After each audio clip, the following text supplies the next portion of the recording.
El nacionalismo revolucionario. El nacimiento del movimiento nacionalista tiene sus orígenes en la Revolución Mexicana, el poder desprenderse del opresor apoyado por el malinchismo interno porfirista y desarrollar una cultura nacional fundamentada en el folclore mexicano.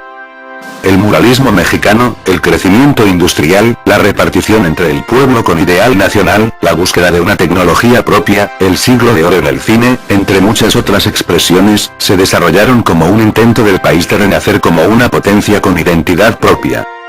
El PRI inicialmente al llegar al poder, acabó con los ideales verdaderos de revolución, pero en otro contexto, podemos decir que el grupo de los científicos, se llenó de gente que luchó en los movimientos revolucionarios con ideas nacionalistas, el país no podía seguir siendo esclavo de una sola persona con ideales internacionales, por lo que mejor fue repartir el poder y mantener conforme al pueblo mexicano al igual que crear un movimiento netamente nacional, el cual exaltara al mexicano y le brindara identidad, de ahí nace la necesidad de crear la Constitución de 1917.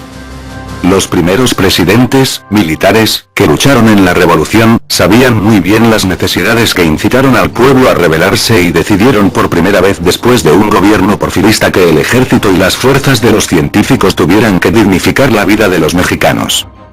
El PRI tomó un nuevo camino, fundó el Seguro Social y el ISSSTE, como seguridad médica a los trabajadores, también fundó la Universidad Nacional Autónoma de México sedimentada en el nacionalismo, posteriormente la Ciudad Universitaria de la UNAM, así como el refuerzo de la unidad militar institucional.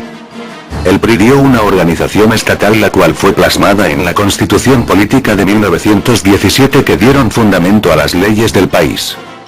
Uno de los presidentes más representativos de la historia mexicana es conocido como Lázaro Cárdenas del Río, el cual concretó en una frase ideológica aquello que volvería poderoso a la nación. De manera más importante, el PRI dio origen al nacionalismo revolucionario que se inmiscuyó en el sector obrero, campesino, popular y militar, que trajo consigo la nacionalización de los bienes tales como el petróleo, mineras y sector agropecuario.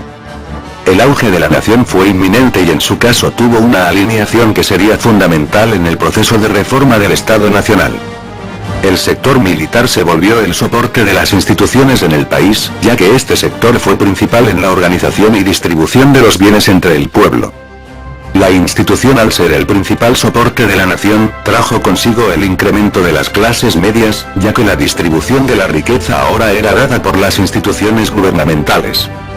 Durante el período de 1946 será este crecimiento, que dio a México como nación un auge en la infraestructura, educación, salud y vivienda, volviéndose así en las elecciones, mayoría en los congresos locales y federales. Pero retornando a las ideas de Lázaro Cárdenas, tuvo un reto muy grande al crear Pemex, ya que se volvió entonces el mayor icono del nacionalismo revolucionario, el triunfo de recuperar lo que por derecho es y será nuestro. Los cambios que sufrió la Constitución Nacional permitieron que la inversión a Pemex fuera justa, los yacimientos de petróleo y la producción de este son nacionales, no de empresas privadas, si acaso el ente internacional solo puede tener concesión para la extracción de crudo, pero no injerencia sobre el control de este. En el artículo 27 constitucional se plasma esta reforma sobre los hidrocarburos. En el artículo 7 se cita así: en el caso previsto por la fracción I del artículo anterior, podrá celebrarse contratos con los particulares a fin de que estos lleven a cabo por cuenta del gobierno federal, los trabajados de exploración y explotación, ya sea mediante compensaciones en efectivo o equivalentes a un porcentaje de los productos que obtenga. Al nacionalizar los recursos petroleros nacionales tuvo un completo golpe de los intereses de Estados Unidos de Norteamérica, Reino Unido y Holanda, que fueron fundamentales en el bloqueo económico impuestos por estas naciones a México. Un autor mexicano, Juan Alberto Cedillo, en su trabajo de investigación periodística logró rescatar y escribir sobre la intervención histórica del bloque nacionalista sobre México. México, al estar en este bloqueo, se esperó colapsara como economía en desarrollo y así los países ajenos afectados pudieran aprovechar la necesidad de recobrar los pozos petroleros perdidos con esta nacionalización, pero en un mundo próximo a la guerra no se dieron cuenta de la injerencia de los países del eje sobre nuestro país. En 1938 el decreto de nacionalización del petróleo se vio rescatado con la compra del único bando que no puso en bloqueo a México, el eje, que era el principal comprador de crudo para la decantación de los derivados en sus refinerías. Durante los primeros años de la Segunda Guerra Mundial, el 70% de las exportaciones de crudo eran llevadas a los alemanes, japoneses e italianos, puesto que Hitler necesitaba combustible para su guerra relámpago sobre Europa. Lázaro Cárdenas fue el mediador primordial en este intercambio que a México salvó del colapso económico que preveía Estados Unidos de Norteamérica, lo cual puso en alerta a esta nación por darse cuenta tarde que solo trajo consigo un peligro latente a su nación, puesto que la ideología que poseía este personaje Lázaro Cárdenas se fundamentaba en el nacionalismo revolucionario, y era de fácil alineación al bloque nacionalista y por el odio del mexicano promedio a los Estados Unidos. Por lo que al término del gobierno cardenista Estados Unidos presionó a la nación con apoyo de Ávila Camacho a arrestar a los simpatizantes del movimiento nacionalista en México que apoyaba el nazismo. Franklin Roosevelt, presidente de los Estados Unidos de Norteamérica, presidió amenazar y obligar a México a alinearse a su bloque, por lo que en 1943 tuvo una entrevista con Ávila Camacho para llegar a una mediación y comprar al gobierno mexicano. Para conciliar un pacto, el gobierno estadounidense delegó el bloqueo comercial impuesto y para evitar que siguiera el comercio entre México y Alemania nazi disfrazó sus submarinos y su gente de supuestos alemanes y torpedeó los barcos petroleros Faja de Oro y Amatlán para obligar a nuestro país a declararle la guerra al bloque nacionalista. Pero, después de terminada la Segunda Guerra Mundial, el nacionalismo creció de manera impresionante, el siglo de oro de las películas mexicanas llega a su máximo, la devaluación del peso era mínima, México tenía un crecimiento anual del 8% y su modelo económico de proteccionismo a la empresa mexicana y desarrollo hacia adentro sirvió para movilizar el trabajo del campo y abaratar la canasta de productos de consumo, ayudándonos nosotros entre mexicanos. Incluso México logró crear una agencia espacial en 1962 conocida como la Comisión Nacional del Espacio Exterior y fue el tercer país a nivel mundial en poner un cohete en órbita, SCT-1 TODL y el SCT-2000. Después de Estados Unidos y Rusia, al igual de la capacidad de almacenamiento y enriquecimiento de uranio con suficiente fuerza para poder crear una bomba nuclear. Y así México llegó a un clímax impresionante, pero este se vio frenado por el intervencionismo extranjero que al cabo de unos años logró infiltrarse con la izquierda internacional.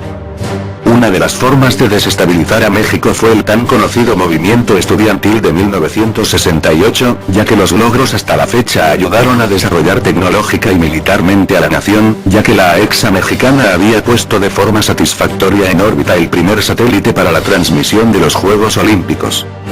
Y el tan odiado Díaz Ordaz por la supresión del movimiento de 1968 salvó a la nación y él nunca se arrepintió ni negó sus actos ante el pueblo mexicano. En el mundo 1968 se caracterizó por ser el año de la Revolución Internacional en la cual el Comintern trata de dar golpe de estado en los países que consideraban los rusos comunistas más importantes. En ese año comienzan las revueltas en París, Berlín, Roma, Chicago, Tokio, Holanda, Praga, Dakar, Londres y no hay que olvidar el Distrito Federal con los movimientos estudiantiles amanerados al sistema de izquierda para que el socialismo ruso dominara el mundo. Ya que el movimiento desestabilizador de 1968 se conocía de años antes y había sido planeado para dar un golpe de estado sobre la nación mexicana, el Comintern comunista internacional, inmiscuido en el sistema mexicano de educación, con infiltrados del Partido Comunista Mexicano, al igual que españoles exiliados por el franquismo y cubanos organizados por la KGB, dieron dirección a los partidos obreros, y movimientos estudiantiles con fines de intervención a la alineación con la URSS para apoderarse de México. Pero la inteligencia mexicana logró anticipar los ataques y neutralizar lo que habría de ser un fallido intento de golpe de estado en México. Después de este altercado en 1968 Gustavo Díaz Ordaz firmó un permiso para la creación de armas nucleares por la amenaza de la Unión Soviética y el miedo al estallido de la supuesta Tercera Guerra Mundial. La UNAM, el Instituto Nacional para la Investigación Nuclear, ININ, y el ejército mexicano en un acto osado lograron enriquecimiento de uranio a 90% para la creación de armas nucleares del cual se adaptaron ojivas capaces de portar la carga nuclear aprobado el proyecto por la CONAIE, en 1968. Y la matanza de Tlatelolco fue simbólica, ya que México no podía crear armas nucleares por el hecho de haber firmado el Tratado de Tlatelolco y limitarse a fines pacíficos. Los intervencionistas del bloque de izquierda trataron de dar un golpe de estado por el cual podrían tener acceso a nuestro territorio y apoderarse de nuestras armas estando posicionados hacia Estados Unidos.